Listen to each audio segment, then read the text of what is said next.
तो तुर्की ने एक बार फिर से अपनी औकात दिखा दी है और भारत के सबसे कट्टर दुश्मन देश को अपना सबसे घातक हथियार दे दिया है, जो भारत की टेंशनों को 4 गुना तक बढ़ाने वाला है। दरअसल आपके याद ही होगा, जब तुर्की के अंदर भूकंप के झटके आए थे तो उस समय भारत ने सबसे पहले तुर्की की मदद करने के लिए अपनी एक एनडीआरएफ की टीम को और अपनी मेडिकल टीम को तुर्की के लिए रवाना कर दिया था।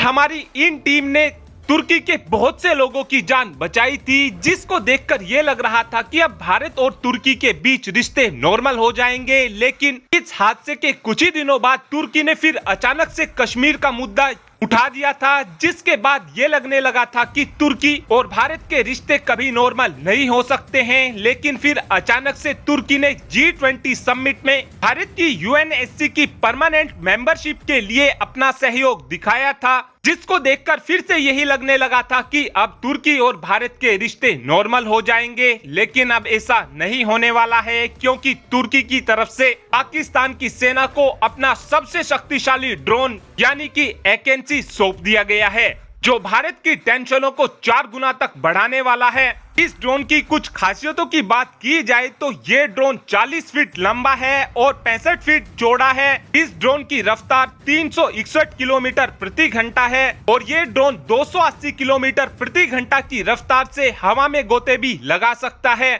इस ड्रोन की रेंज 7500 किलोमीटर है। इस ड्रोन का एंड्योरेंस टाइम यानी कि इस ड्रोन की उड़ान भरने की क्षमता 25 घंटे है और ये ड्रोन 45,000 फीट की ऊंचाई पर उड़ान भरने में भी सक्षम है। और इस ड्रोन के अंदर 8 हार्ड पॉइंट लगे हुए हैं, जिसकी मदद से दुश्मन देश के ऊपर भारी बमबारी भी की जा सकती है। और इस फुल्ली लोडेड ड्रोन को 750 हॉर्स पावर का इंजन पावर देता है। ये ड्रोन हमारी सेनाओं की टेंशन को बढ़ाने वाला है, क्योंकि पिछले लंबे समय से पाकिस्तान को अपनी आम जनता के लिए आटा जुटाना भारी हो रहा था। वहीं पर ऐसी डूबती हुई अर्थव्यवस्था में भी तुर्की की तरफ से मदद के तौर पर पाकिस्तान को ये ड्रोन मुहैया कराए जा रहे हैं।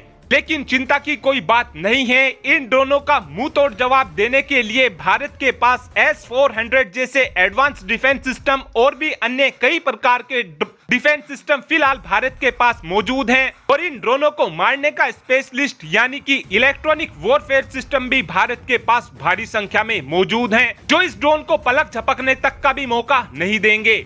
और अब आप ही कमेंट कर बता सकते हैं कि जैसे तुर्की भारत के कट्टर दुश्मन देश को मजबूत बनाने की कोशिश कर रहा है, क्या हमको भी सेम इसी तरीके से ग्रीस को अपने एडवांस हथियार देकर तुर्की के खिलाफ मजबूत करना चाहिए, हाँ या फिर ना? इस बात का आंसर आप कमेंट बॉक्स में दे सकते हैं। Thanks for watching this video. Have a good day.